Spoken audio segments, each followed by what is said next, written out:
Good morning and namaste to all of you. Let's start our Sunday Gita class with some Gita Dhyana mantras. Om Parthaye Pratibodhitam Bhagavata Narayan Swayam Vyasen Grathitam Puran Munina Madhye Mahabharatam Advaitam Ritvarshine Bhagavati Mashtadashadhyayane Amtvam Anusandhame Bhagavad Gita Bhavdveshine नमो अस्तु ते व्यास विशाल बुद्धे full Arvind आयत पत्र नेतर येन तव्या भारत तैल पूर्णः प्रज्वलितो ज्ञान में प्रतीपम प्रपन्न पारी जाताये तोत्र वेत्र एक पाने ज्ञान मुद्राये कृष्णाये गीता अमृत दुहे नमः सर्वोपनिषदो गावो दुग्धा गोपाल नंदना पार्थो वत्सा सुधीर भोगता दुग्धम गीता अमृतम महत वसुदेव सुतम देवम कंस चानूर मर्दनम देवकी परमानंदम कृष्णम वंदे जगत गुरुम भीष्म द्रोण तटा जयद्रथ चला गांधार नीलोत्पला शल्य ग्रावती कृपेन वाहने कर्णेन वेलाकुला अश्वत्थाम विकर्ण घोर मकरा दुर्योधन अवर्तनी सो तीर्ना खलु पांडवै नदी के वर्चका केशवा पाराशर्य वच सरोजमलम गीता अर्कंधोटकम नानाख्यानक केसरम हरि कथा संबोधन अबोधितम लोके सज्जन षटपदे रह पेपिये मानम मुदा याद भारत पंकजम कलिमल प्रध्वंसी न श्रेयसे मूकम करोति वाचालम पंगुम लंघ्यते गिरम यत्कृपा तमं वंदे परमानंद माधवम यम ब्रह्म वरुण इंद्र रुद्र मरुतः स्तुन्वन्ति दिव्ये स्तवे वेदै सांगपद क्रमोपनिषदै गायन्ति यम सामगा ध्यानवस्थिते तद्गतेन मनसा पश्यन्ति यम योगिनो यस्यांतं न विदुसुर असुर गणा देवाय तस्मै. So as you know, chapter 16, Deva Asura Sampat Vibhaga Yoga, and we are learning some of the qualities which Lord Krishna called them Asuric qualities. Okay. Asur Sampat Vibhaga Yoga, the demonic qualities. And sometimes we start wondering, outside of us, who has these qualities? We should look within our own mind. Do we have a hint of these qualities? If we do, how can we claim it? Okay. So the purpose of this chapter is to reflect within. Because with the Asuric qualities, we cannot attain our ultimate goal. And the purpose of life is to attain that goal. So that's why we got to cultivate the divine qualities and extinguish the demonic qualities. But in order to know what to extinguish, we got to know. We have to have that knowledge. And that's why Lord Krishna has given us in detail this knowledge. So let's look at verse number 11. Chintam aparimeyam cha pralle antam upashritah काम उपभोग परमहा एतावत इति निश्चिता चिंताम. Chinta means a worry or endless cares. Aparimeyam, unmeasurable. Cha means end, pralyantam, ending only with death. Upashrita, refuged in. Kam upbhog parmaha, regarding gratification of lust. Over here, kam means lust. Regarding gratification of lust as their highest aim. Param, param means highest. Etavat, that is all. Iti means thus, nishchita means feeling sure. So giving themselves over to immeasurable worries, ending only with death. Regarding gratification of lust as their highest aim, and feeling sure that that is all. That means that's all it matters to gratify your desires. So in other words, their desires for material attainment torment them. That's what chinta means, torment. Can I have this or not? When will I have it? When can I afford it?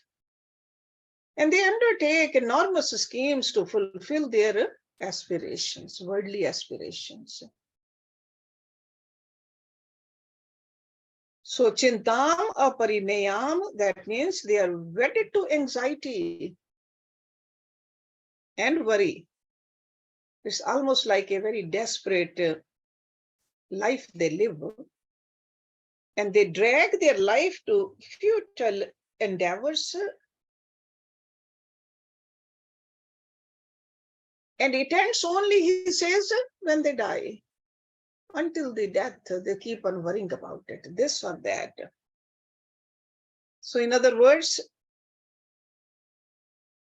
they waste their entire lifetime in anxieties. Sometimes anxiety about the health, sometimes about their relatives, sometimes about their job, sometimes about anything else. There's always some kind of anxiety.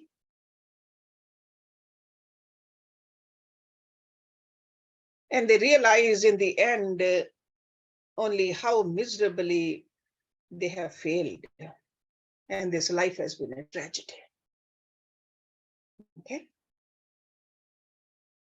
Because satisfaction of lust was the highest goal for them. So this philosophy of life that is accepted by the Asurs is also a philosophy, a theistic philosophy of Charvaks. There is a couplet in the Charvak philosophy. Yavat jivat sukham jivat shrinam kritve gritam pivet bhasmi bhute se deha se punar agman kutaha. That means satisfaction of the lusty nature is the goal of life for them. There's nothing beyond that for them. And that is a asuric nature, demonic nature. They are assured in their mind that that is all. Dedicated to an endless hunt after sense gratification, it's like a tragic way of living. But they continue to live like that, seeking satisfaction of their uncontrolled lust. And if you question them, their answer is that life is nothing but a series of such strifes. They really don't know any other kind of a life. They are generally pessimistic. See, that's what chinta means, pessimistic. They avoid seriously thinking about the ultimate goal of life. They don't want to think about it. According to them, sorrows and worries that constitute the fabric of life. They have accepted that. So they fail to discover any harmony or a rhythm underlying the superficial disturbances in life.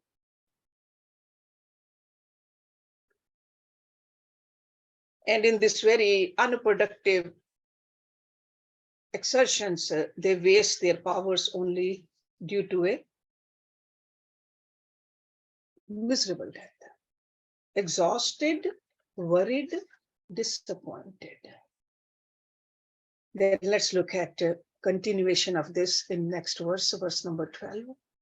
Asha pash shatei badha kam krodh parayana ihante kam bhog artham anyanen arth sanchayana. Asha means hope. Pash means ties or bondage. Shat means 100. So together this word means by 100 ties of hope. Asha pash badhai. Badha means bound. Kam krodh prayana. Kam is the lust, krodh is anger. So given to lust and anger. Kam krodh prayana. Ihante. They strive. Like a strive to attain. Kam bhog artham. For sensual enjoyments. Anyanen. By unlawful means. Arth sanchayan, holds of wealth.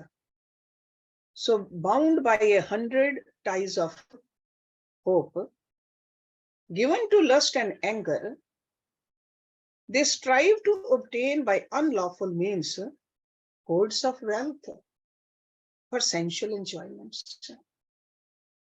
Because the desires are so many, so they say, I got to fulfill the desires, worldly desires, lustful desires, by hook or by crook.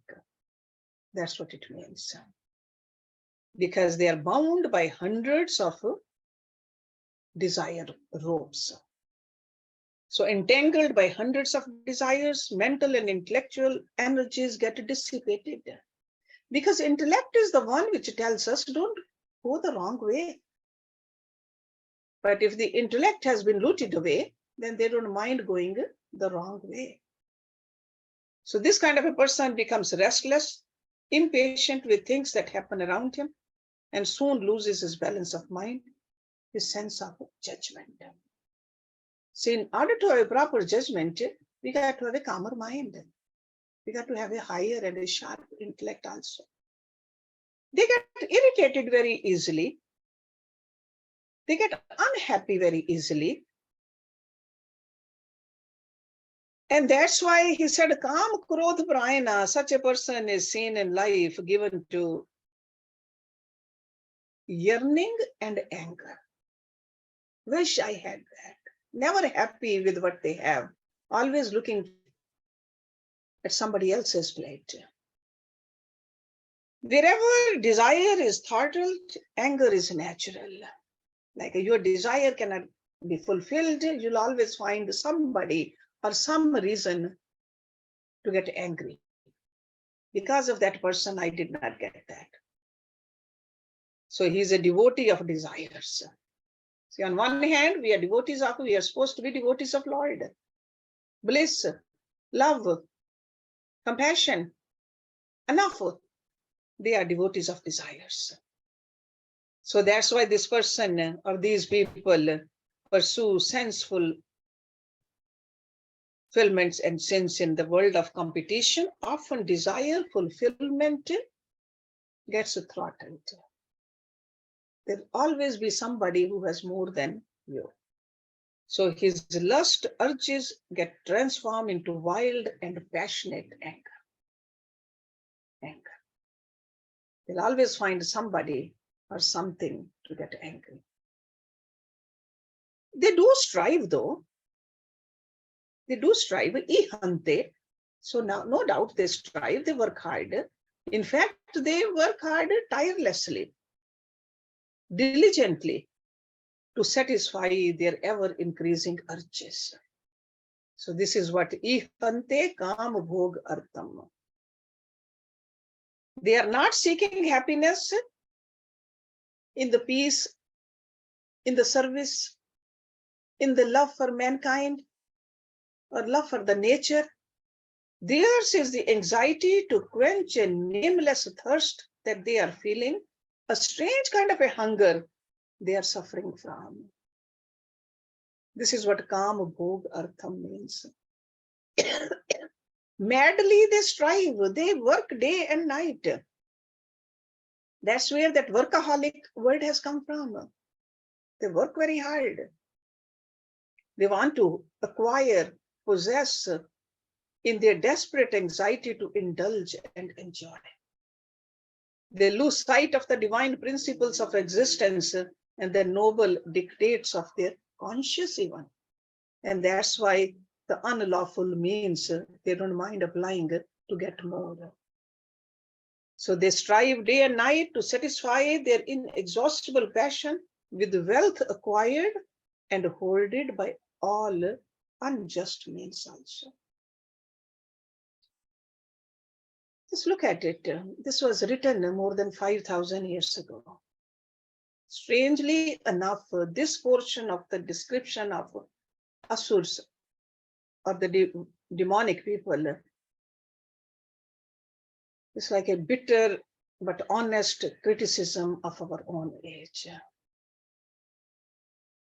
Okay.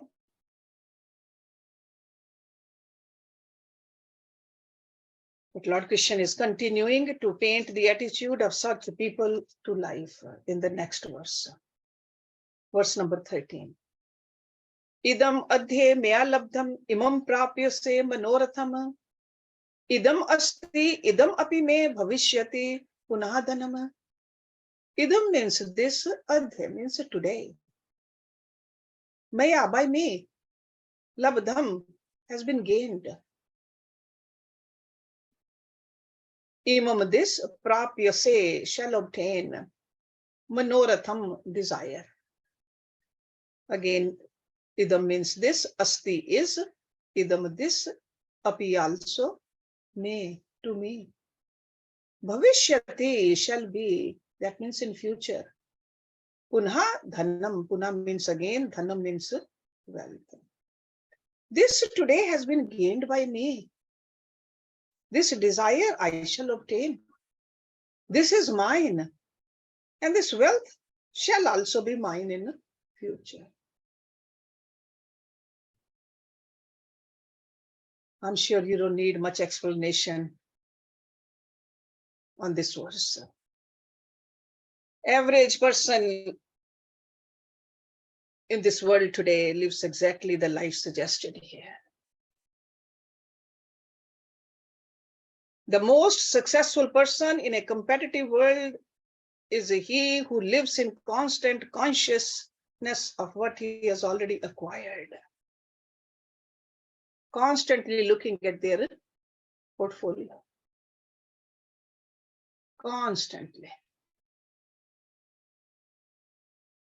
What we have acquired, and we always remember our day-to-day ambition to acquire more, possess more of the wealth of this world. Even though we see people leaving the wealth over here, nobody can take it with them, but we employ all our life, day and night, thinking about the material wealth. Earning, holding, making sure nobody else takes it.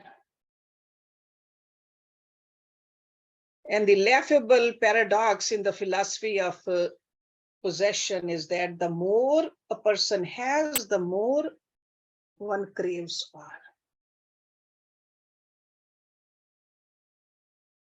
No material wealth hunter has ever said, I have this much now. That will do.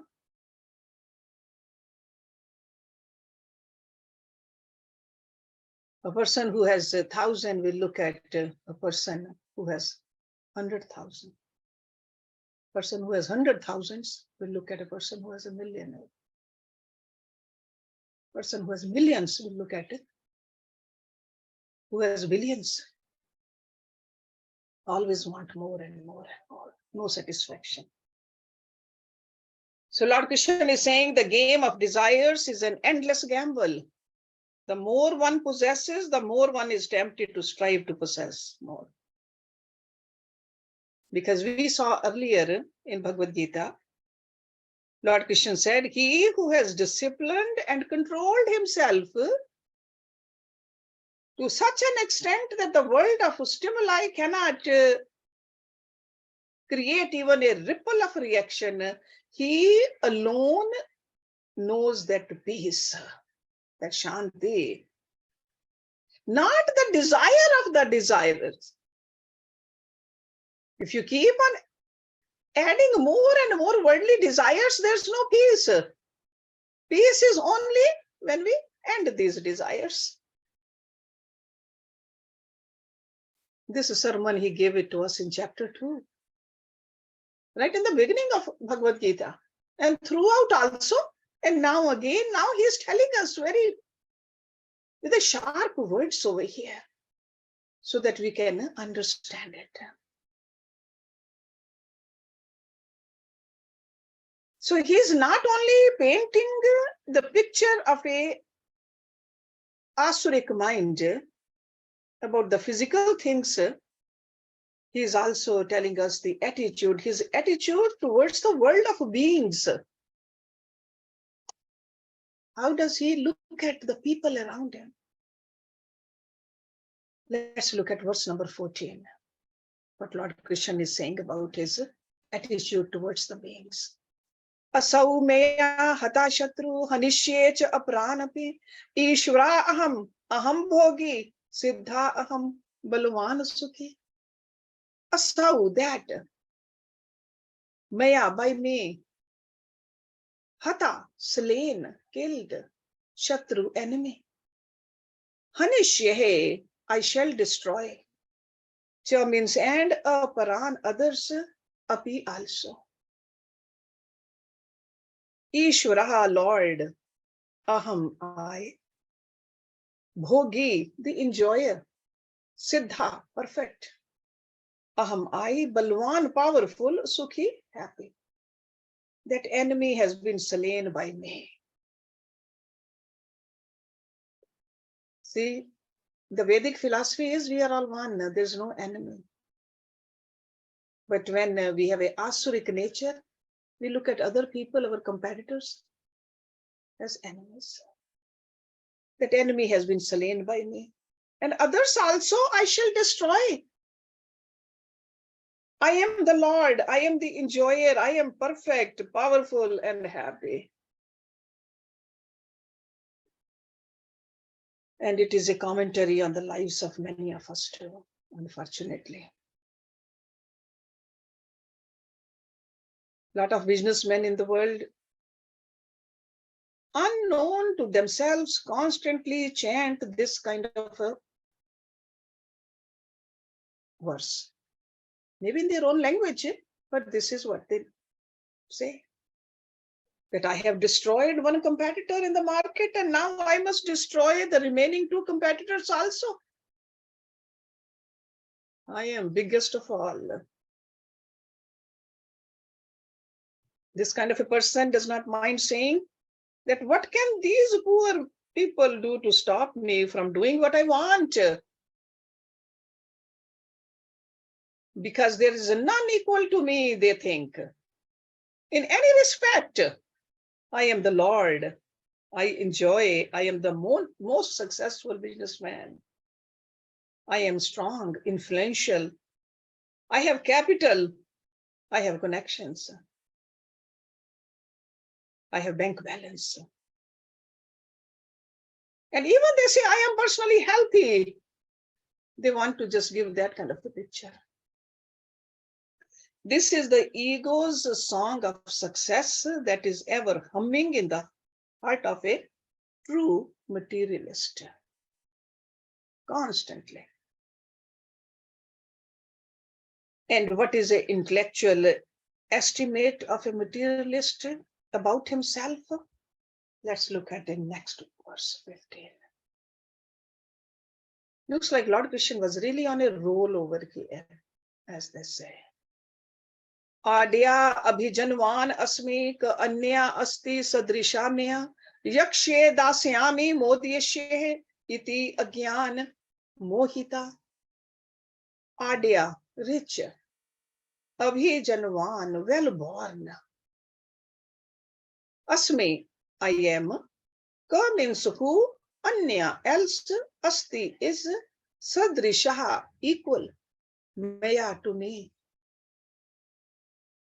Yakshe, I will sacrifice. So this word is from like a yagya. Okay, yakshe. Dasyami, I give. Modishe, I will rejoice.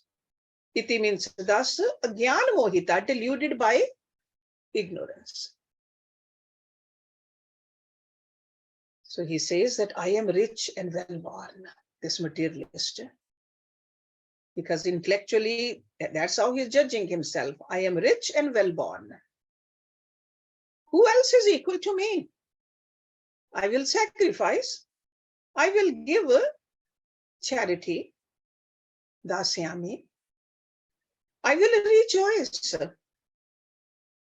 Thus are they deluded by ignorance. Agyan mohita, that's what Lord Krishna is saying. This is the language of a agyani, because they are deluded by misconceptions of themselves. Bloated, conceited, sickly personality. They look at the world through a mind distorted by vanity and wrongly judging the world and his relationship with it. He almost convinces himself that I'm happy and congratulating himself on his high birth and breed, on his belongings and wealth, and fails to find anyone equal to him. He says, nobody can even come close to me. I have all that. So he gloats that he will, by his ritualism also. This is what yajna means over here, ritualism. Even order the gods to save him. I can buy the god. So it's glorified by the world, served by the gods. I shall rejoice in the world.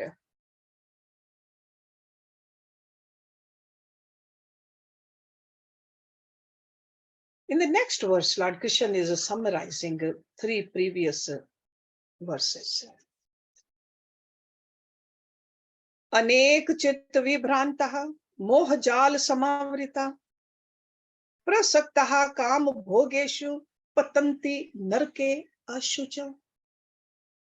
Anek chit vibhrantah, bewildered by many imaginations. It's almost like he's fancying them. Mohjal samavrita, entangled in the snare of delusion. Mohjal. Prasaktaha, addicted. Kam bhogeshu, to the gratification of lust. Patanti, fall. Narke, into hell. Ashuchau, foul. Bewildered by many imaginations. Because this is all what he imagined. I am the greatest, I'm the best, I have this, I have that. That's imagination, called a fancy. Entangled in the snare of delusion, addicted to the gratification of lust, they fall into a foul hell. Okay, so that means their future is not good. We are here as human beings to rise up, but they fall. They fall. And it starts with the imaginations. Because the mind of an indulgent sensualist soon learns to employ its powers of concentration and exhausts itself in its own imaginations, fancies, hallucinations almost. And they get caught up in this delusion. It's like if getting caught up in the false philosophy. All the energy gets dissipated, and his intellect also in a very sad condition. His power of judgment and discrimination is caught up in a web of delusion. This is what mohjal samavrita means. It's a web. False values. And that kind of an intellect fails to recognize the permanent harmony of life, but recognizes only its own egocentric vanities.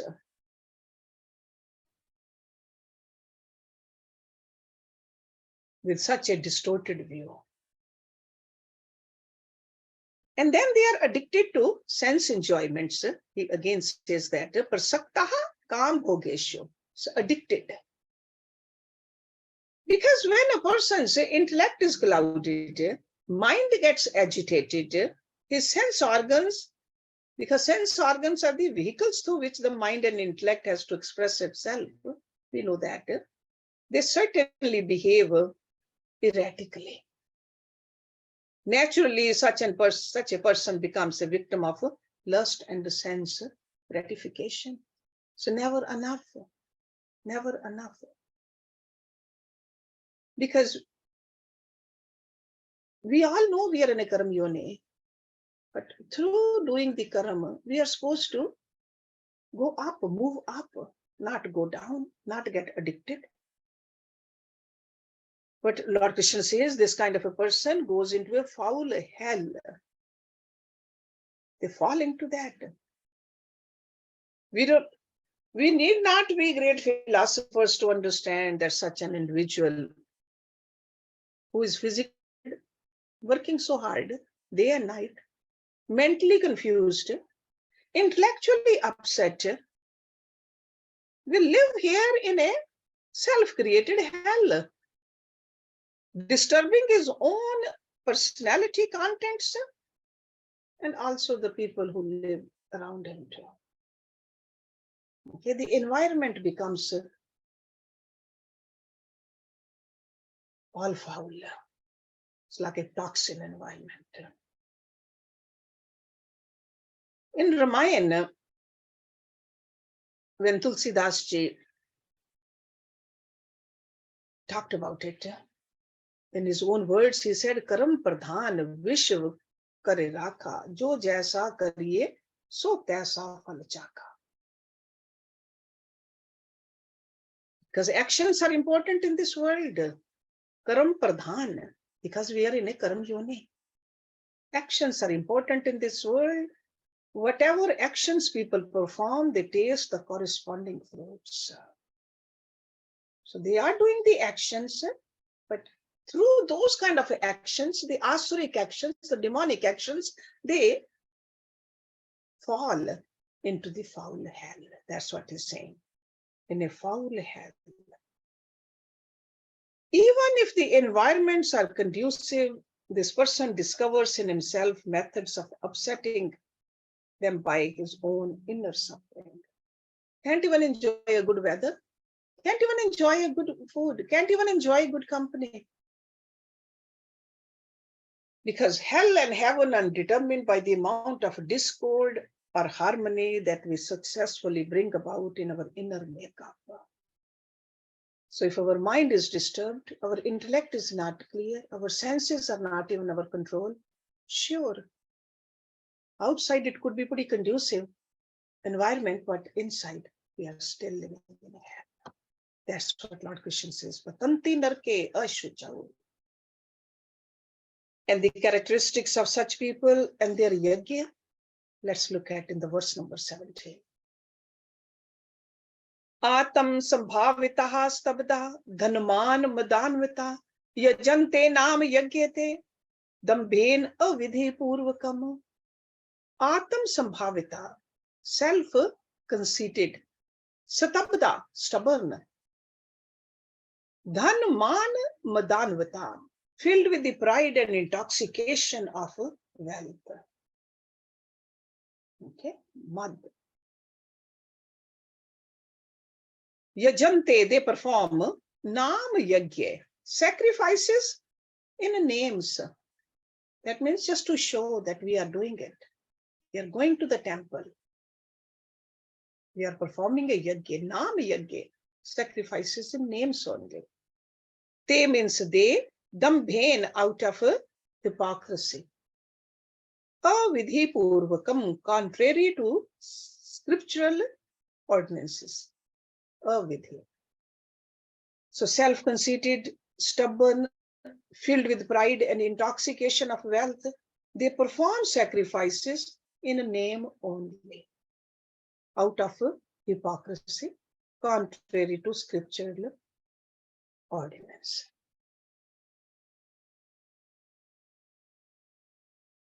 We know that yajna need not necessarily be considered as the elaborate ritualism described in the Vedas.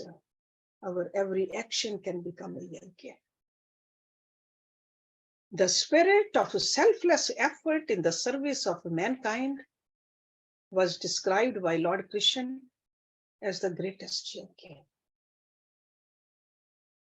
In the 4th chapter, we learned that 12 different kinds of yajnas enumerated there. Work is worship. Every karam can become a yajna. But these demonic personalities, they are self-conceited, haughty, full of personal pride, and intoxicated with their own possessions and wealth. When an individual enters the fields of social work, this kind of a person, even though there is a community work being done, it could be a national service also. That doesn't mean it's a yajna he's doing. Okay. It's not a true yajna spirit. Because we see that in spite of very many of the leaders and workers striving hard for the upliftment of the country, we find that the world of our age is falling away from the plenty, prosperity, and peace. Otherwise, if there's so much community work is happening, so many temples are there, so many churches are there, so many mosques are there, how come there's not peace? Peace is going down and down and down. Otherwise, political leaders, teachers, physicians, all those jobs should be yajna rupi. But we are not following Bhagavad Gita. When a man of the Asura type reaches any field of activity, in spite of his claim to selfless service, he is incapable of it because of the very nature of his personality and character. It could be a priest, it could be a pandit, it could be a acharya, it could be a guru. But if the character is not divine, those actions become demonic. Such friends of society can at best perform a yajna in a name only. That's what Lord Krishna is saying. Naam yajna. Unconsciously, their actions will be poisoned by their vanity, colored by their sensuality, distorted by their arrogance, and generally polluted by their false philosophy. And as a result of their actions, sorrow alone will be the result.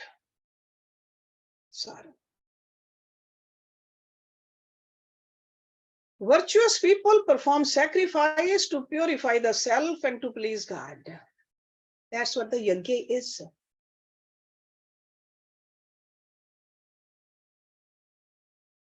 But if we are doing it only for the sake of name, for our own popularity, the injunctions of the scriptures is guhutasya bhavet vridhi kritasya bhavet kshaya. In Mahabharata it said, if we advertise a good deed we have done, its merit decreases. If we keep it a secret, its merit multiplies. Earlier also, in chapter 9, Lord Krishna talked about it. Keep it a secret. Don't advertise.